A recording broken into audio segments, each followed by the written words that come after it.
Hello student, आप सभी का स्वागत है अनु हिंदी एकेडमी में। आज हम आप सभी के लिए लेकर आए हैं एलटी ग्रेड जो मेंस का पेपर हुआ था हिंदी सब्जेक्ट का 12/6/2025 का, उसी का हम देखेंगे कि क्वेश्चन का आंसर कैसे हमें लिखना था और हमने किस तरह से उसका आंसर दिया है। तो सभी लोग आ जाइए, सभी लोग क्लास में आ जाइए, बहुत ही महत्वपूर्ण है। और जीआईसी का भी एग्जाम मेंस का ऐसे ही होता है, बाकी जो भी मेंस के एग्जाम होते हैं सभी में लिखना ही पड़ता है। तो आपको एक आधार मिल जाएगा कि हाँ एग्जाम में किस प्रकार से हमें लिखना चाहिए, चाहे किसी भी सब्जेक्ट का क्यों ना एग्जाम हो, तो किस आधार पर हमें क्वेश्चन का आंसर देना चाहिए, किस तरीके से देना चाहिए, बहुत ही मायने रखता है। चलते सबसे पहले हम अपने क्वेश्चन की तरफ। तो हमारा पहला क्वेश्चन ये है जो कि एलटी मेंस का पेपर हुआ है। देखिए ये हुआ है 2025 का है। ये 2 भागों में बटा हुआ है। पहला जो क्वेश्चन करना है उसमें भी 20 प्रश्न दिए गए हैं। सभी क्वेश्चन को 125 शब्दों में करना है। यहाँ पे दिया गया है, 1 मिनट, ये 125 शब्दों में करना है। बाकी जो खंड बी में 10 प्रश्न होंगे, उसका जो प्रश्न है वो 200 शब्दों में उसका उत्तर देना होगा। तो इस तरह से आपको करना है क्वेश्चन को हल। चलते हैं, पहले हम खंड अ देख लेते हैं। खंड अ में जो पहला क्वेश्चन है, आदिकाल के नामकरण संबंधी विभिन्न विद्वानों के मतों की समीक्षा कीजिए। तो ये क्वेश्चन तो आप लोग आदिकाल के जो विद्वान हैं, बहुत सारे विद्वान हैं जो आदिकाल के नामकरण दिए हैं। जैसे नामकरण, जैसे कि आचार्य रामचंद्र शुक्ल ने आदिकाल को वीरगाथा काल दिया है, हजारी प्रसाद द्विवेदी ने आदिकाल नाम दिया है, और वीर काल जो है विश्वनाथ प्रसाद मिश्र ने दिया है। इस तरह से आप नामकरण करके फिर काल कवियों का नाम लिख सकते हैं आराम से। बहुत सारे कवि को 10-5 जो भी आपको याद है वैसे कर सकते हैं। अगला, हिंदी में राम काव्य परंपरा के प्रमुख प्रवृत्तियों का विवेचन कीजिए। तो राम काव्य जो है भक्ति काल के अंतर्गत आता है। भक्ति काल को 2 भागों में बांटा गया है, संत काव्य धारा और एक किस काव्य धारा में बांटा गया है। सभी लोग आंसर, पहला है निर्गुण धारा और सगुण धारा। निर्गुण धारा को संत काव्य धारा और प्रेमा सूफी काव्य धारा, और सगुण धारा को राम काव्य, राम भक्ति शाखा और कृष्ण भक्ति शाखा। यहाँ पर राम काव्य के अंतर्गत हमें सगुण धारा के अंतर्गत जो राम काव्य उसके बारे में मुझे लिखना है। अगला देखते हैं क्वेश्चन कौन सा है। अगला क्वेश्चन ये है, बिहारी सतसई का महत्वपूर्ण स्थान। जो कि बिहारी है वो रीति काल के कवि है, इनके बारे में लिखना है। अगला है, भारतेंदु युगीन हिंदी पत्रकारिता का स्वरूप स्पष्ट कीजिए। जो भारतेंदु युग की हिंदी पत्रकारिता है उसके बारे में लिखना है। आदिकाल, आधुनिक काल के अंतर्गत भारतेंदु युग आता है, इस बात को ध्यान दीजिएगा। और नई कविता का आशय स्पष्ट कीजिए, या किसी एक प्रमुख कवि, नई कविता के प्रमुख कवि का परिचय देना है। फिर रेखा चित्र के विकास में महादेव वर्मा का योगदान, कि रेखा चित्र में जो महादेव वर्मा का क्या योगदान रहा है। क्वेश्चन ज़्यादा कठिन नहीं थे, अगर आप लोगों ने पढ़ा होगा तो आराम से क्वेश्चन को आप हल कर सकते हैं। उसके बाद रस के अवयव, जो कि काव्य शास्त्र क्वेश्चन पूछा गया है। देवनागरी लिपि के विकास की रूपरेखा, जो कि भाषा विज्ञान से क्वेश्चन है, सभी टॉपिक से क्वेश्चन आए हैं, ये देखिएगा। उपसर्ग और प्रत्यय में निहित अंतर बताइए। प्रत्येक के 2 भेद के उदाहरण बताइए, जो कि हिंदी व्याकरण से क्वेश्चन पूछा गया है। आगे है, बाढ़ भट्ट की कृतियों का समान परिचय। बाढ़ जो कि संस्कृत से क्वेश्चन पूछा गया है, क्योंकि इसमें संस्कृत के भी कुछ क्वेश्चन आते हैं, तो वहाँ से क्वेश्चन पूछा गया है। आगे हम खंड बी देखते हैं। खंड बी देखते हैं, कुल क्वेश्चन हमारे 20 थे, तो खंड बी में हमें 200 शब्दों में क्वेश्चन लिखना होगा। क्वेश्चन का आंसर, तो संत काव्य के विकासों में कबीरदास जी की भूमिका।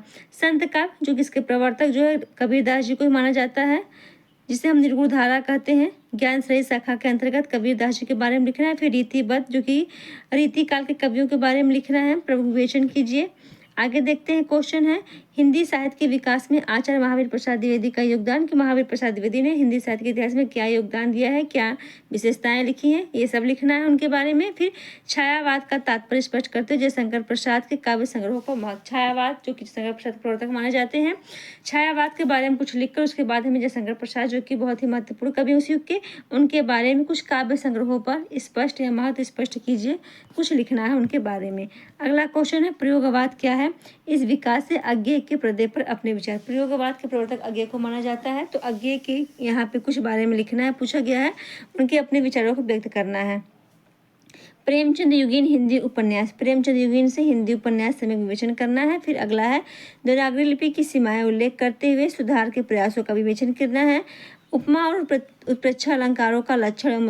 उपमा उत्प्रेक्षा अलंकार आप लोग पढ़े होंगे आराम से, बहुत ही आसान क्वेश्चन है, उसके बारे में उदाहरण लिखना है, उसके बाद लक्षण लिखना है। तो चलते हैं हम, ये हमारा क्वेश्चन कंप्लीट हुआ, ठीक है। तो पहले क्वेश्चन की ओर बढ़ते हैं हम। पहला क्वेश्चन है, आप लोग को दिखाई दे रहा है, थोड़ा सा मैं इसे जूम कर लेती हूँ। पहला क्वेश्चन जो हमने पढ़ा था, आदिकाल के नामकरण संबंधी विभिन्न विद्वानों के मतों की समीक्षा कीजिए। तो हम देख लेते हैं इसका आंसर किस तरह से लिखना था आप लोग को, और आप लोगों ने किस तरह से इसका आंसर लिखा है। तो देखते हैं, पहले उत्तर देख लेते हैं, चलते हैं आगे। हिंदी साहित्य के प्रारंभिक काल को विभिन्न विद्वानों ने अलग अलग नाम दिए हैं। ऐसे लिखने के बाद फिर आचार्य रामचंद्र शुक्ल जो है वीरगाथा काल कहते हैं, और हजारी प्रसाद द्विवेदी जो है आदिकाल कहते हैं, राहुल सांकृत्यायन सीधे सामंत युग कहते हैं, राम कुमार वर्मा चारण काल। इसका पहले मैं निष्कर्ष भी अंतिम में मैंने 4 कवियों को लिखने के बाद आपको ये बताया कि निष्कर्ष भी लिखते हैं। किसी भी क्वेश्चन का आंसर अगर हम लिख रहे हैं तो उसका लास्ट में निष्कर्ष हमें जरूर लिखना होता है।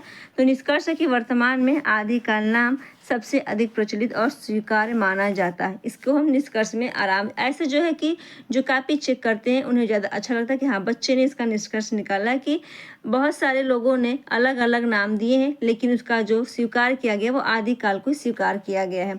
दूसरा क्वेश्चन देखते हैं। तो हमें 125 शब्दों में इसे लिखना था।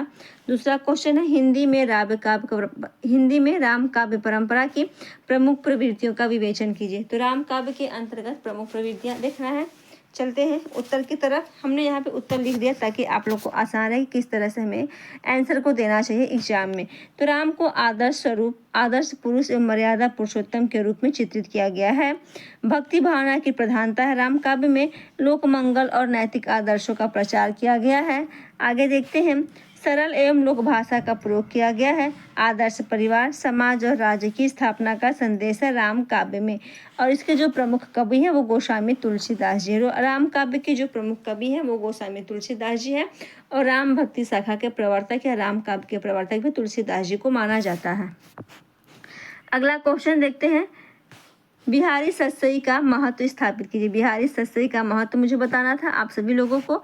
इसका जो उत्तर है, रीति काल के श्रेष्ठ मुक्तक काव्य, 700 से अधिक दोहों का संग्रह है। इनकी जो रचनाएं हैं बिहारी सतसई नाम से जो है 700 या 713 कहीं कहीं मिलता है, दोहों का संग्रह है। श्रृंगार रस की उत्कृष्ट अभिव्यक्ति मिलती है इनकी रचनाओं में बिहारी जी के, और भाषा इनकी माधुर्य, संक्षिप्तता और अलंकारों का सुंदर प्रयोग है।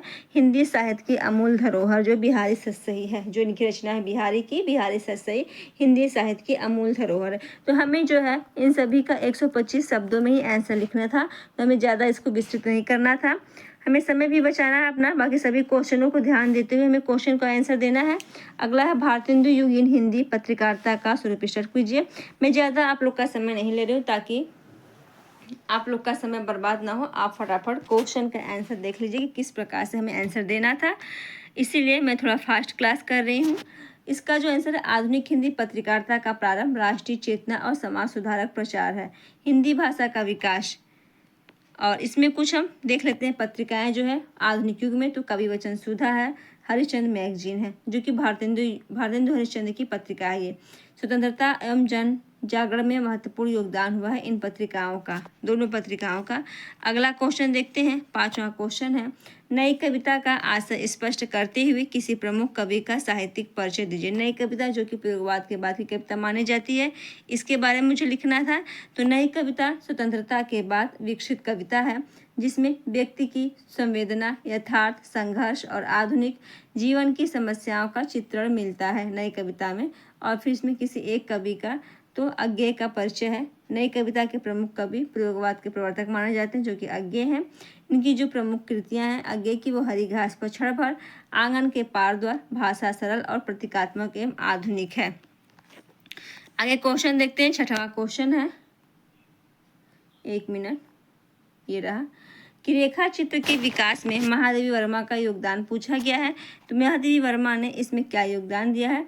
हिंदी रेखाचित्र विधा की नई ऊंचाई दी है।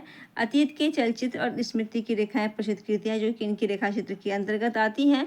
मानवीय संवेदनाओं एवं पशु प्रेम का प्रभावशील चित्रण जो है कि महादेवी वर्मा ने किया है। और सरल, भावपूर्ण और कलात्मक शैली, इनकी शैली कैसी है? तो सरल है, भावपूर्ण और कलात्मक शैली है महादेवी वर्मा की।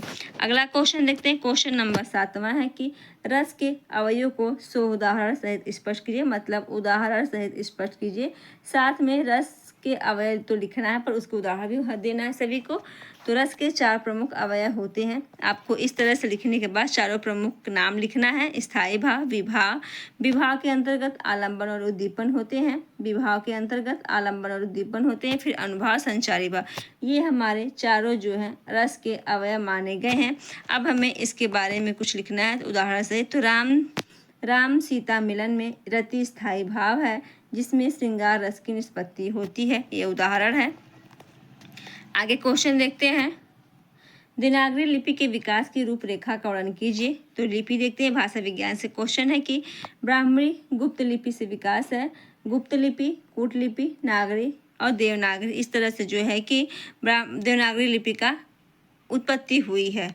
वैज्ञानिक एवं ध्वन्यात्मक लिपि है, इसे हम देवनागरी लिपि को वैज्ञानिक एवं ध्वन्यात्मक मानते हैं। हिंदी, संस्कृत, मराठी, नेपाली आदि भाषाओं की प्रमुख लिपि जो है क्या है, देवनागरी है। कभी कभी क्वेश्चन आता है कि देवनागरी लिपि की कौन सी प्रमुख भाषाएं नहीं हैं, उसमें किसी और एक गुजराती का नाम आता है, तो आप याद कर लीजिएगा इन चारों भाषाओं को। हिंदी, संस्कृत, मराठी, नेपाली आदि भाषाओं की जो प्रमुख लिपि वो देवनागरी लिपि है।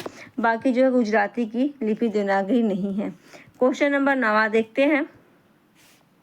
उपसर्ग और प्रत्यय में अंतर बताइए तथा 2-2 उदाहरण दीजिए। उपसर्ग और प्रत्यय हमें बताना है कि दोनों में क्या अंतर, उसके बाद उसके 2-2 उदाहरण देने हैं। तो देखते हैं उपसर्ग पहले। उपसर्ग क्या होता है? जो शब्दांश किसी मूल शब्द के पहले जुड़कर उसके अर्थ में परिवर्तन या विशेषता उत्पन्न करता है, उसे हम क्या कहते हैं? उपसर्ग कहते हैं।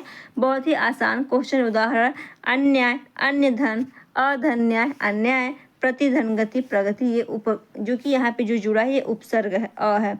इसे हम न्याय भी कहते हैं। देखिए न्याय, अगर हम इसमें अ जोड़ दें तो अन्याय हो गया। प्रगति, आगे की ओर बढ़ना। प्रगति में अगर हम गति में अगर हम प्र जोड़ देते हैं तो यहाँ पे प्रगति हो जाता है। तो यहाँ पर ये उपसर्ग अ और प्र जो उपसर्ग के अंतर्गत आते हैं। अब हम प्रत्यय देख लेते हैं। प्रत्यय किसे कहते हैं?